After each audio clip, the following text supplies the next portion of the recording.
Jellyfish are truly alien. Formless and translucent, they have no head, no heart, no brain. They have flourished on this planet for over 600 million years.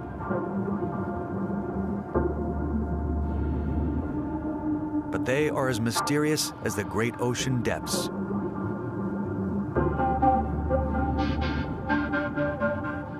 Magnificent assassins, they can kill in seconds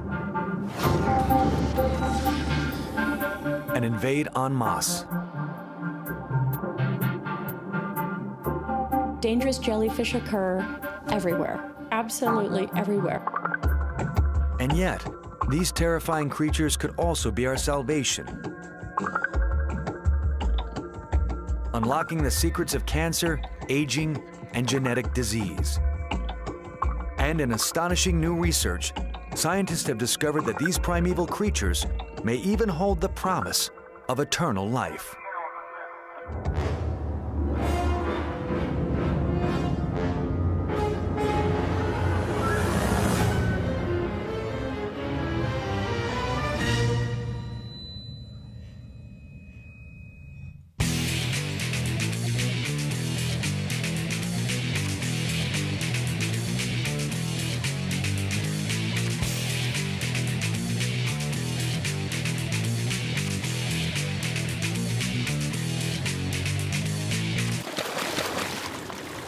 The coast of Queensland looks like a tropical paradise. But appearances can be deceptive. Here, a quick dip in the ocean can cost you your life. For here lurks a creature more stealthy, more deadly than any mere shark or crocodile. The most venomous animal in the world. This is the domain of the box jellyfish Chironex fleckeri, also known as the sea wasp. Its tentacles are nearly 10 feet long, with enough venom to kill dozens of people in minutes. The slightest brush with Chironex triggers instant, unbearable pain. Lisa Ann Gershwin is a world-renowned expert on Chironex stings and their prevention. When Chironex stings human skin, millions and millions and millions of little tiny droplets of venom go into the skin, and they travel through the bloodstream, and very, very quickly, they do their damage. When on the attack, Chironex wraps its tentacles around a swimmer's legs. If you're lucky, you walk away from your encounter scarred for life. If you're unlucky, you don't walk away at all. The killer has already claimed over 70 victims. Death happens very quickly, often in about 2 to 3 minutes. And it's amazing because it's the only thing we know of in the natural world that stops the heart in a contracted state. These deadly jellyfish lurk near the beaches of northern Australia between November and May, just when the tourist season is at its peak. Risking one's life for a dip in the ocean is not what most tourists have in mind. Parts of the beach are closed off by protective nets, which the Chironex cannot penetrate. And in case of an attack, lifeguards stand ready to administer emergency treatment.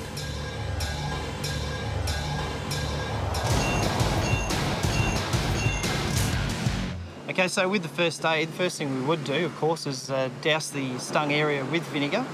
And of course, vinegar doesn't stop what's already envenomated into the skin, but what it does do is it neutralises the cells that are still in the upper layers of the skin and on the tentacles. Because if we don't neutralise those, what can happen is if somebody was to rub or move that tentacle around, they could be stung even worse. The name Chironex actually comes from chiro, which is hand, because they have these hands on each of the 4 corners, and the tentacles come from each of the fingers of the hand. And nex, meaning death or deadly. So it's basically the hand of death, which is a fantastic name for the deadliest animal on Earth.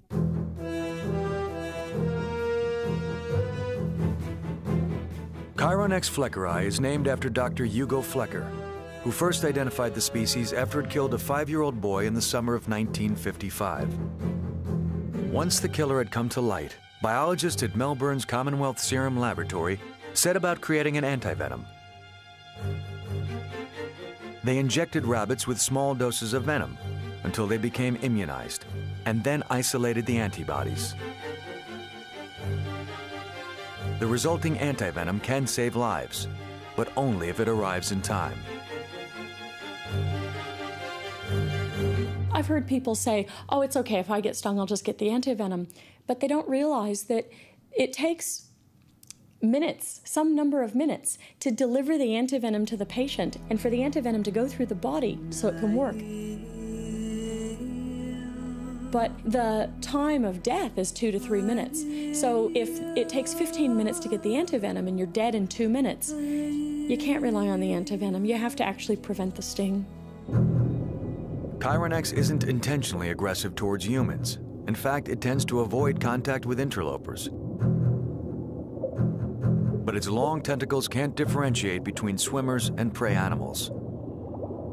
I think that the venom is probably so powerful because Chiron X itself is a very delicate animal, and it catches fast fish and big crabs and things like that. So it needs to stop them instantly.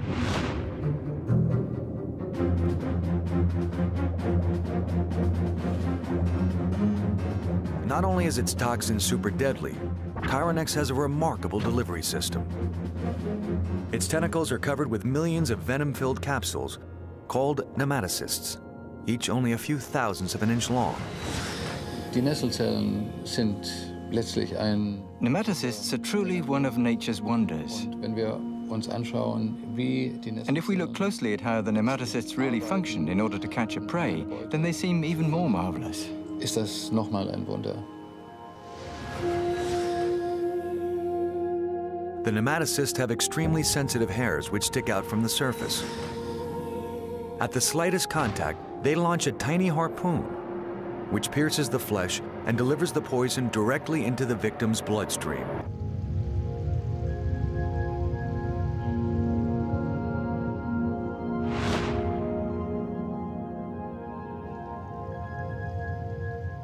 Der Entladungsprozess ist ja einer der. This discharge process is one of the fastest in nature. Prozess wirklich auflösen zu können. In order really to analyze it, you need a very high-speed camera, which is capable of taking around several million pictures per second. Bildern pro Sekunde arbeitet. A fragment of living tentacle is placed under a high-resolution microscope, and an electrode is attached.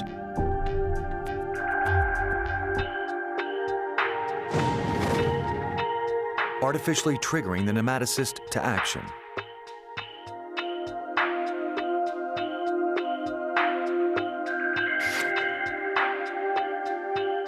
For the first time, this high-tech camera makes it possible to measure the speed at which the nematocysts are released.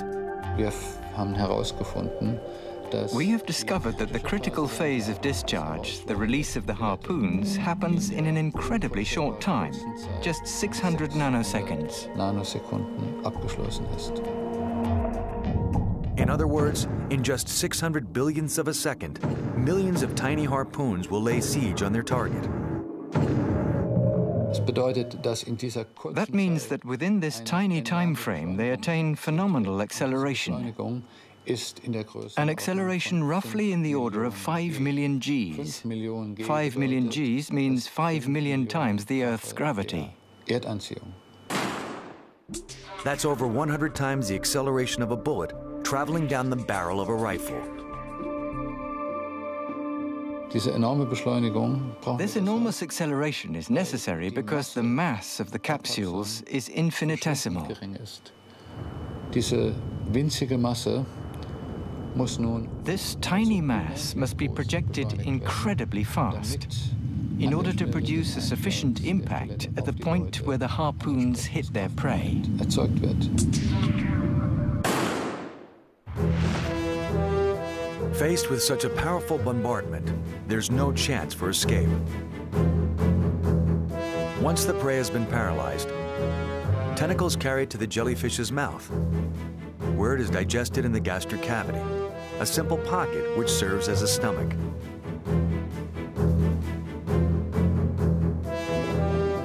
Each adult box jellyfish has over 5 billion nematocysts.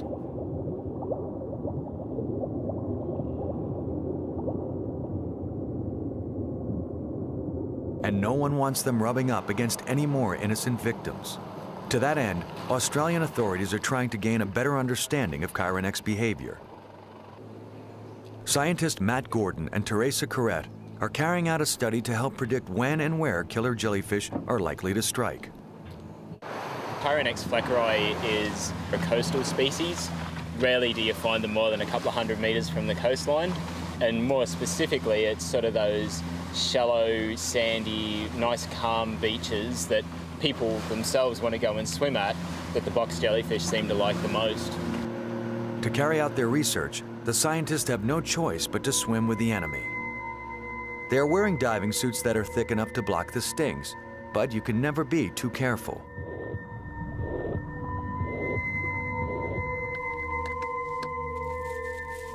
So what we've got here is the ultrasonic tag that we're going to glue onto the box jellyfish. They're only about 17 millimetres long and weigh less than a gram. So we have tags now that are small enough and light enough that they don't influence the way the box jellyfish is behaving.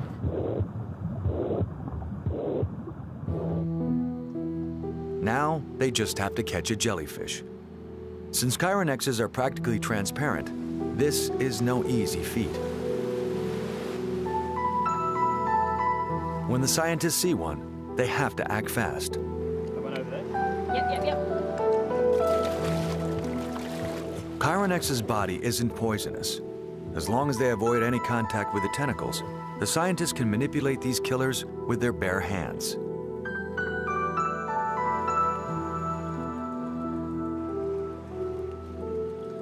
Teresa, you right with that one?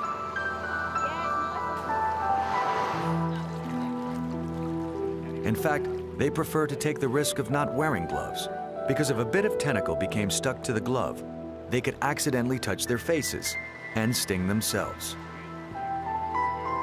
The transmitter is fixed using surgical glue, which instantly adheres to the jellyfish's gelatinous body. That tag will then send out a signal for the next 24, 36 hours and allow us to follow it around, plot its position each hour. Once we've done that, we can look at developing a computer model that'll take things such as wave height or wind speed and direction and be able to predict where we're going to find jellyfish. And using that, we can identify where the hotspots are likely to be along the coastline and hopefully better warn the lifeguards. But it may take years to build that kind of an early warning system.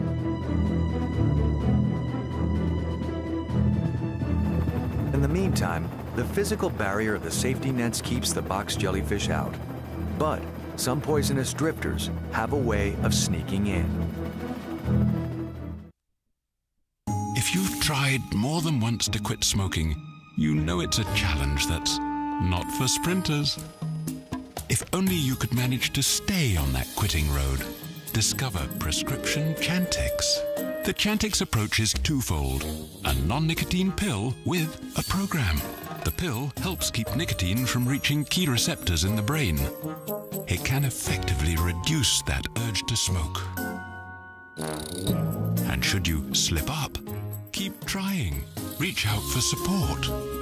Tell your doctor which medicines you're taking, as they may work differently when you quit smoking. Chantix dosing may be different if you have kidney problems. Side effects may include nausea, trouble sleeping, changes in dreaming, constipation, gas, and vomiting. Studies show 44% were able to quit at the end of 12 weeks. So talk to your doctor about Chantix. It's all about getting there.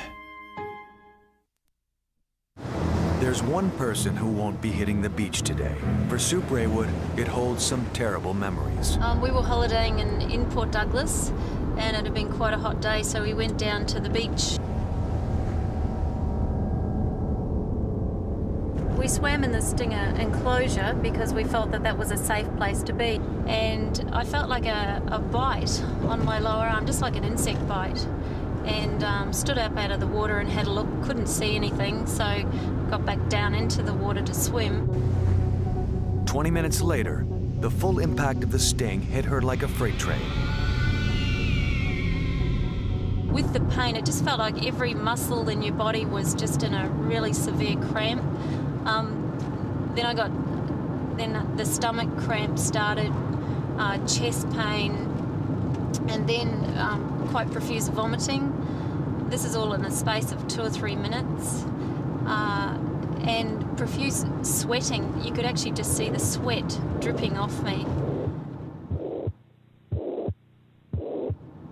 It's like when you're in labour having a baby and you're in that, you reach the peak of a contraction, that absolute peak where you just don't feel that you can do that anymore, the pain's just too much. That's the minimum that pain is at, and it just builds from there. Sue had been stung, not by a Chironex, but by a monster so tiny it literally slipped through the net. It is known as the irukandji. The jellyfish was only identified in 1961, thanks to the perseverance of a doctor named Jack Barnes. After every reported case of irukandji syndrome, Barnes immediately went to the place where the accident occurred and spent hours paddling around in the shallows, looking for the perpetrator. He had few clues. He just knew it had to be small and transparent, since none of the victims had ever been able to see their attacker. Then one day, Barnes captured a tiny jellyfish. To see if it was the culprit, Barnes used himself as a guinea pig. He rubbed its tentacles against his arm. A few minutes later, he was racked in intense pain and had to be rushed to the hospital. He had finally identified the jellyfish responsible for irukandji syndrome. It was named Carukia barnesi, after the man who took such an extraordinary risk to bring this little fiend to the attention of the Western world. We've been documenting irukandji stings since 1943, but the irukandji people, the irukandji Aboriginal tribe, actually knew about irukandji stings long before 1943. They didn't know that it was a jellyfish, but they knew that if you went in the water in the summertime, you'd get sick. They didn't know why, but it's actually because of that knowledge that the name irukandji was given to the syndrome itself. Sue was lucky enough to survive her encounter with the irukandji, but the terrible side effects endure. So previously to being stung, I'd been working full-time, and even now, 2 years later, I can still only maintain part-time work, mainly because of the fatigue, the ongoing fatigue. The fact is, we have no idea why the venom acts on humans the way that it does, but it's an absolutely amazing syndrome that it causes in the human body. Absolutely devastating. There is still no antivenom, nor any other truly effective treatment for irukandji syndrome. The symptoms can last just a few hours, or persevere, as in Sue's case, for many years. The sting is rarely fatal, but when 2 tourists died in 2002, authorities were galvanized to find a way to protect swimmers. The nets are highly effective against the Chironex fleckeri, but of course they have their little friends, the irukandji, can be, as small as your thumbnail. Now the mesh itself is 1 inch, about yay big in size. We can't do it any finer based on the sand and such. It builds up on top of the net and would, of course, rip it and tear it, make it useless. The only thing to do is to try to detect the irukandjis before they detect us. Now Emily's doing a drag. We do it 3 times a day as a minimum. Sometimes they can do it even up to 16 times in a day. The reasons why we do it is to detect whether there are any jellyfish or any tentacles in the water and close the beach before anyone can get stung.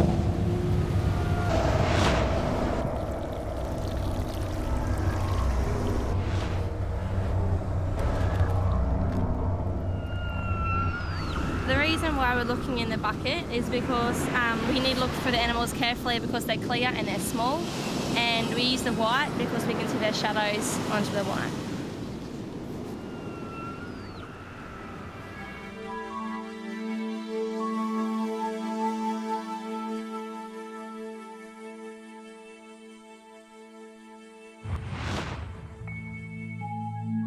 A team from James Cook University sets out at night to hunt for irukandji. In order to devise an anti-venom, or simply to understand how the venom acts on the human body, they need to capture and study a number of animals. The artificial light makes the jellyfish easier to see and even seems to attract them.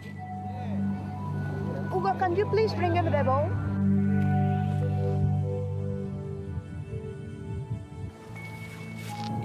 All right. Oh, this is a really big one. Tonight, all kinds of marine organisms are lured in, but for the moment, not a single irukandji.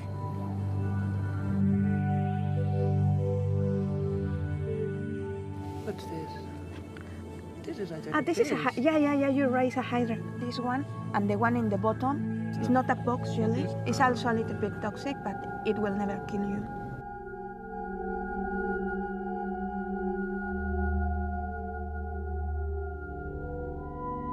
Oh, I think I got one. Wow. Oh yeah, it's an irukandji. It's very dangerous. It produces irukandji syndrome. After several hours, they managed to finally find just one. Unfortunately, they're better at finding us than we are at finding them.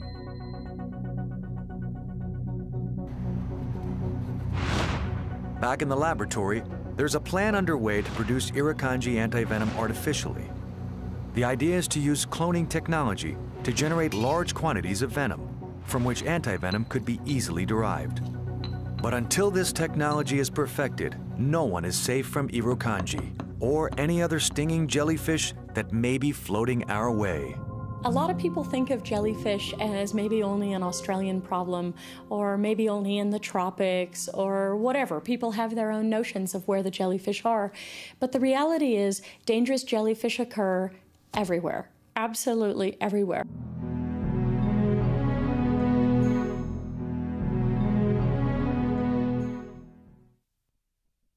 You know the saying, all great ideas come from somewhere? Not sure who coined it, but it makes you want to say, way to go, Captain Obvious. It does raise an interesting question, though. What happens to that great idea between there and here? Massive quantities of raw material, mixed, melted, molded, sifted, spun, sliced, wrapped, stacked, and shipped. How it's made. All new season, all new episodes. Fridays at 9.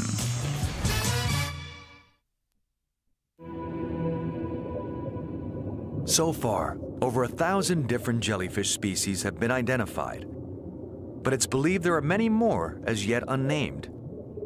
Not all are dangerous to humans. The smallest are microscopic. The biggest are giants over 6 feet in diameter, whose tentacles can reach 70 feet in length.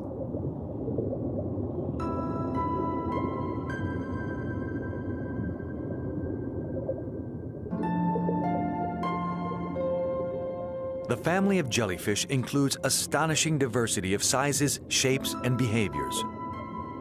They can be found living near the sea surface or in the depths, in the tropics or in the icy waters of the Arctic.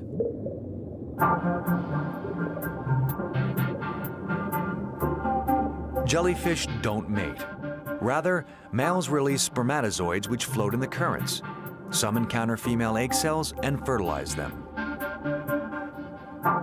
The fertilized egg develops into an elongated larva, which attaches to a rock and continues to develop until it becomes a minuscule organism called a polyp. The polyp and the jellyfish are so unalike that for a long time naturalists thought they belonged to entirely different species.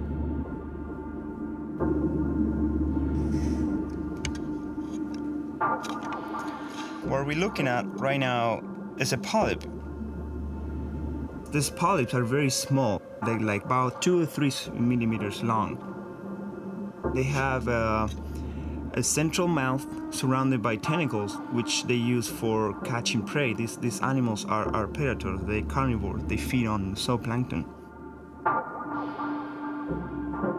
Over the next few weeks, the polyp feeds as much as possible, gobbling up anything that comes in reach of its venomous tentacles. Once the polyp has gathered enough energy, an extraordinary metamorphosis takes place. The upper part of the polyp splits into segments, and turns into a little column of tiny baby jellyfish, known as a phyre. It's what we call strobulation. It's a very unique type of asexual reproduction and metamorphosis. We can see these young medusa are pulsating, and that pulsation helps young medusa to get released.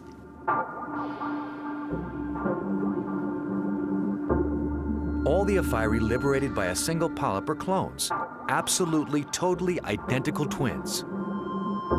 In just a few weeks, they will reach adulthood and be ready to reproduce in their turn.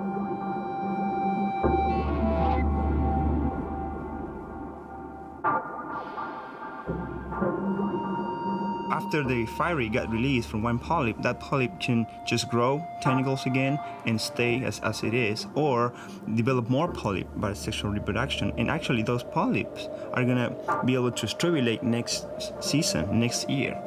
So from one polyp, you can have many polyps that can also strobulate.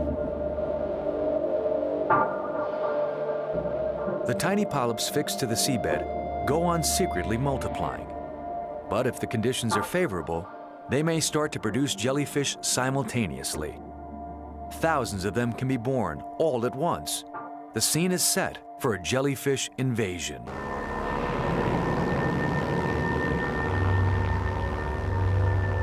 And that's just what happened in the Gulf of Mexico in the summer of 2000.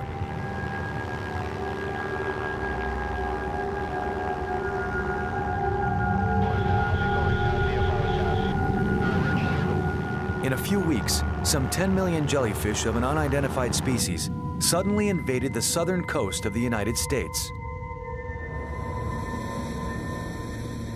Every year we get jellyfish, and people complain about jellyfish and getting stung by jellyfish. So when somebody comes to us and says, "Oh, there are blooms of jellyfish," that's fairly normal. We're not too concerned with being very reactive to that. But this strange invader was of a totally unrecognizable species. And then somebody started coming in and describing how these animals had spots on them. Then one person brought one in to us, and we saw it. And I said, "Where are these animals?" And they said, "Well, they're right offshore, within 2 miles." And we went out, and there they were, vast fields of these very bizarre animals.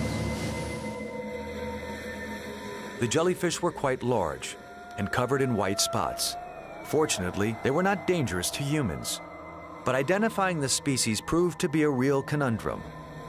It looked like an Australian spotted jelly known as Phylloryza punctata, only it was bigger and a lighter color.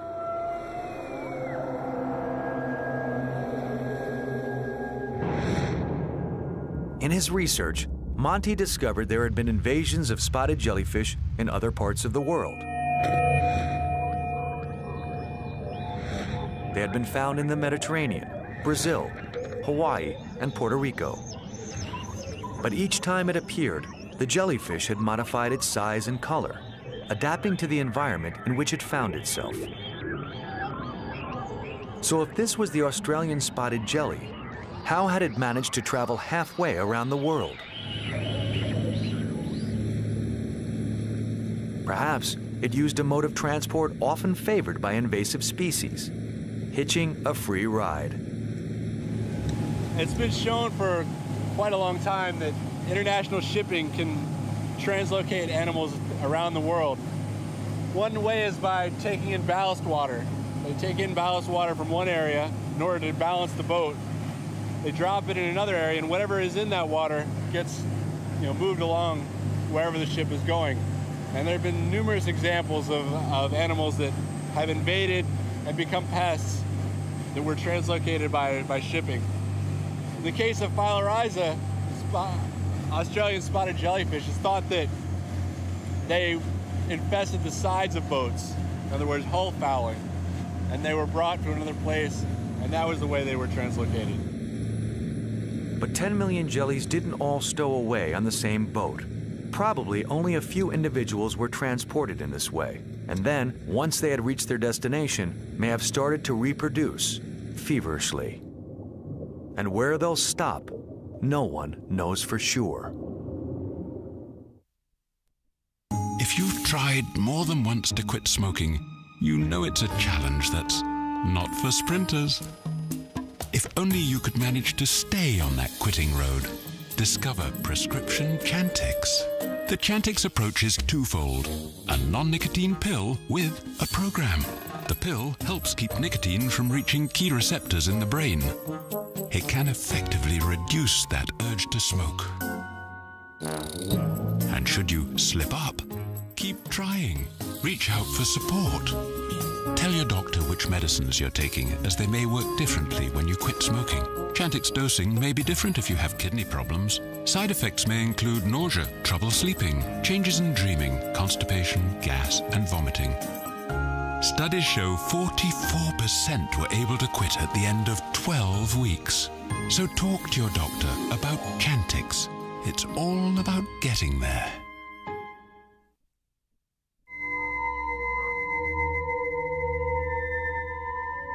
This Norwegian fjord seems to possess an unearthly sense of tranquility. But beneath the surface, the waters are seething. A jellyfish known as Periphylla has taken over. Periphylla can live for over 30 years. Here they have multiplied to the exclusion of everything else. Once there was a thriving community of marine life in these waters. Today, it is no more. The only people who come here to fish anymore are research scientists. Their nets still come up full, but only with jellyfish. Jellyfish are invading all over the world. The Baltic, the Black Sea, Australia, the Bering Sea, the waters of South Africa have all been under attack. Professor Fernando Buero has been monitoring Mediterranean jellyfish populations and is convinced of a major ecological upheaval. Over the last 20 years, these proliferations have increased considerably. You could say that where once we had oceans of fish, we're now getting to a situation where they've become what you could call jellyfish oceans, which obviously is a great source of concern to the authorities and indeed to everybody else, including the general public, because the jellyfish are not only bad for the tourist trade, they're also damaging to the fishing industry. In Japan, fishermen are used to jellyfish. But the latest invasions have reached unprecedented numbers. Their nets are swamped by tens of millions of giant jellies, weighing as much as 330 pounds apiece.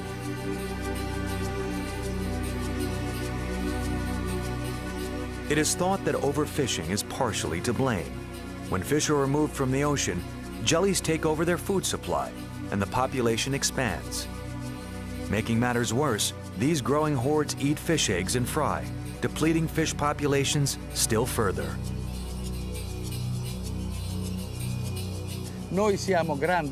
We humans prey heavily on fish. We take them out of their natural environment, and in so doing, we take out the jellyfish's predators and competitors at the same time. As a result, the jellyfish have the field left completely open to them. They proliferate freely because they no longer have any rivals. This is a vicious circle. Both humans and the jellyfish fight against the fish, and this leaves more and more space available for these very ancient creatures. They're taking possession of the world's oceans once more, just as they did when they were alone over 600 million years ago. This increase in the jellyfish populations means a reduction in marine biodiversity. The more fish we take from the ocean, the farther the jellyfish kingdom will expand. And one day, all the world's oceans could come to look like this.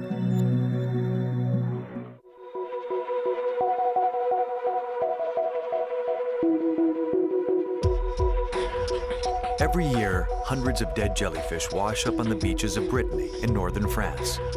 But there is one positive side to this population explosion. These people just aren't clearing the beaches for the tourist. They're after a precious substance hidden within the jellyfish.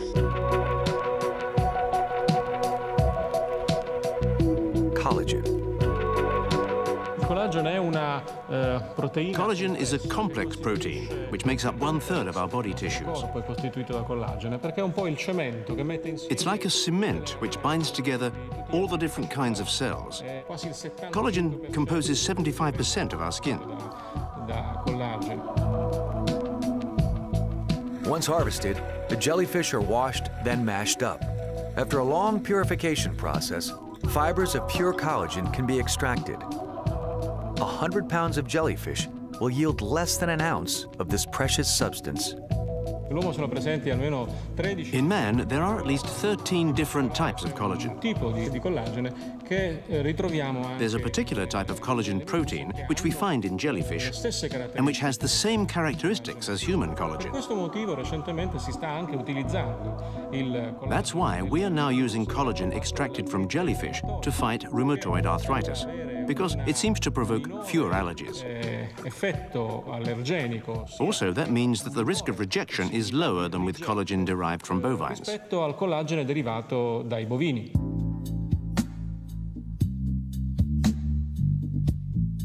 There are many potential uses for collagen. It can be used in medical treatments, to reinforce joint cartilage, or even in cataract surgery, since collagen is one of the principal components of the eye. Collagen is also used in beauty treatments, since it is the safest and most natural product available for filling out wrinkles.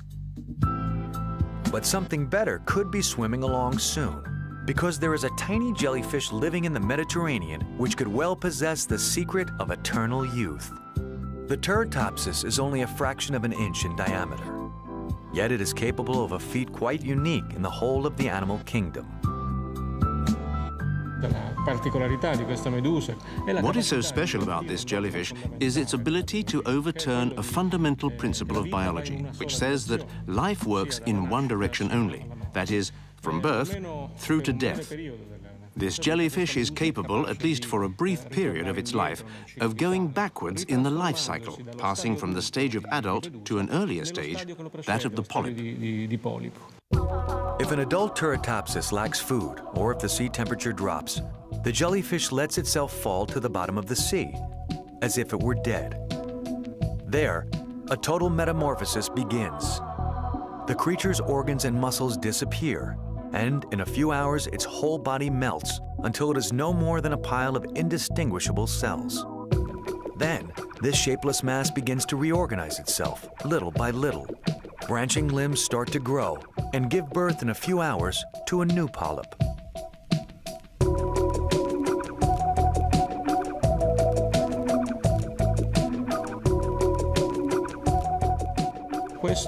This is a truly extraordinary phenomenon.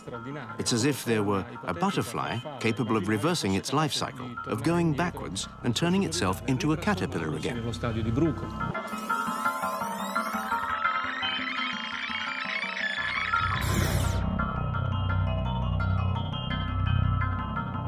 By inversing the normal course of its life, the jellyfish gets younger.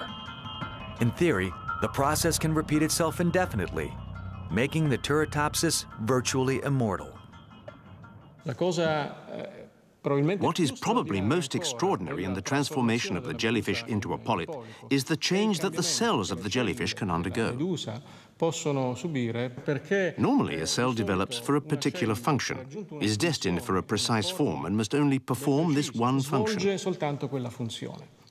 But what happens instead for the cells of the jellyfish which undergoes this metamorphosis is that the cells are capable of de-differentiating themselves. That's to say, of losing the specific function they had acquired and recovering the ability to engender new types of cells, almost as an embryo does. A muscle cell from the jellyfish could, for example, transform itself into a nerve cell in a new polyp, a feat that completely contradicts the traditional rules of biology. This ability of an adult cell to unwind and become an altogether different type of cell makes it a sort of stem cell, the holy grail for researchers around the world. Hypothetically, these cells could be used to replenish old and damaged tissue and may hold the cure for diseases like Parkinson's, diabetes, and Alzheimer's.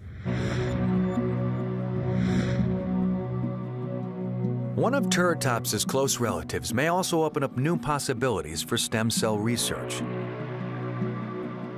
The hydra belongs to the same family as the jellyfish, but never leaves the polyp stage. This creature has an exceptional ability to regenerate itself. Cut one in half, and it will form two new completely functional polyps in a matter of days. 8 hours in, the piece of polyp begins to reorganize its tissues.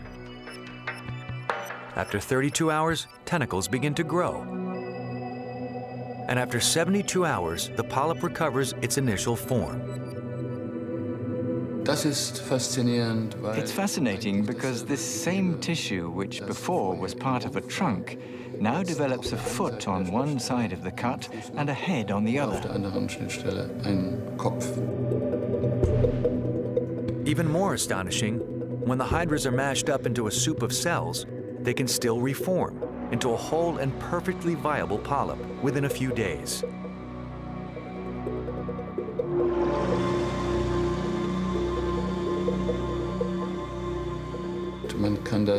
It's quite impossible to perform this type of experiment with any other organism which has a nervous system. The genes that make it possible for the polyp to reform itself still exist in human DNA, but they are inactive. It means that in theory, humans could activate the ability to regrow themselves. Of course, it would be marvelous if we could succeed in learning from the process of regeneration in these simple systems and so improve the capacity of more complex systems to regenerate themselves.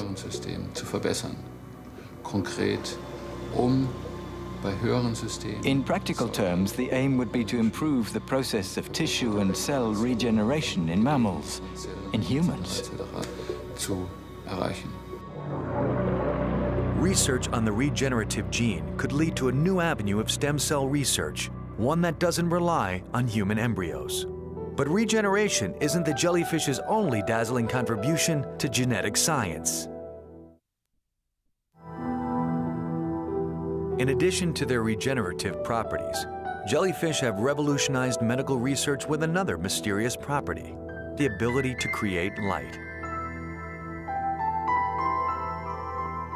It is not known why, perhaps to attract prey, repel predators, or even to communicate with each other.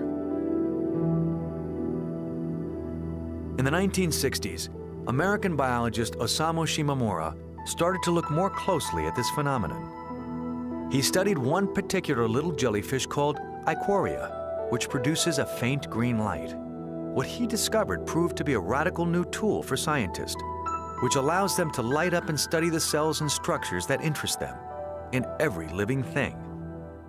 What Osamu Shimomura was interested in was what was the chemical that allowed the jellyfish to make this light. Ultimately, he identified a protein called GFP, or green fluorescent protein. Marty Chalfie heard about GFP in 1988 and knew it could help his research on worms. The nice thing about this animal is it's transparent and you can see all the cells in it.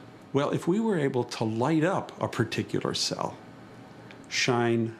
have the cell make green fluorescent protein, shine blue or ultraviolet light on the animal, we could have that cell shine back at us. So I was very excited about the idea that one could put into an animal a way of inherently marking every cell.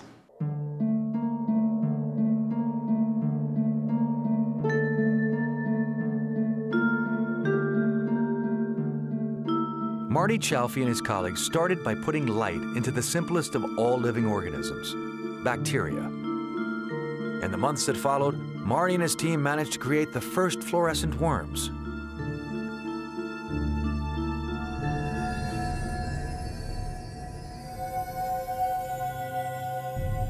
This is a picture of a worm in which we've allowed GFP to be made only in the muscles. So we see all of the muscles along the entire length of the animal. If we look at a larger close-up of this, we can see the individual muscle cells and see how they're nicely lined up with one another as we would go down the length of the animal. The jellyfish fluorescent protein is now a standard tool in medical research, responsible for scores of major breakthroughs in the study of cell behavior and human disease. The main advantage is that you can use this to look at processes in living cells and in living organisms. You can watch it happening. And this has been a real change because previous to this, this wasn't available. You had to use fixed or prepared samples in ways that you were looking basically at a snapshot. Now we could look at the entire movie. Here, GFP has been incorporated into cancer cells in a laboratory mouse. The fluorescence makes it possible to follow in real time the path they take in the bloodstream to better understand how cancer spreads. Besides their fluorescent green skin, these laboratory mice are quite normal. GFP is totally harmless and doesn't alter their biological processes in any way. And for variety, these mice are now available in red, since the scientists have discovered variants of GFP which glow in different colors. And where there's an opportunity, there's a market. The fluorescent gene has now been used to create a range of glowing pets, like these Taiwanese-made fish, which are all the rage in Asia. The humble jellyfish, it seems, has spawned a whole new revolution in genetics. From their primeval beginnings at the dawn of animal life on the planet, jellyfish have haunted our seas. At once our enemy and our benefactor, only one thing's for sure. These bizarre creatures seem destined to rule our planet's oceans for eons to come. Are they primitive? They've made it this far. So we might think of jellyfish as being very primitive animals, but I might argue back that they're not so primitive after all. They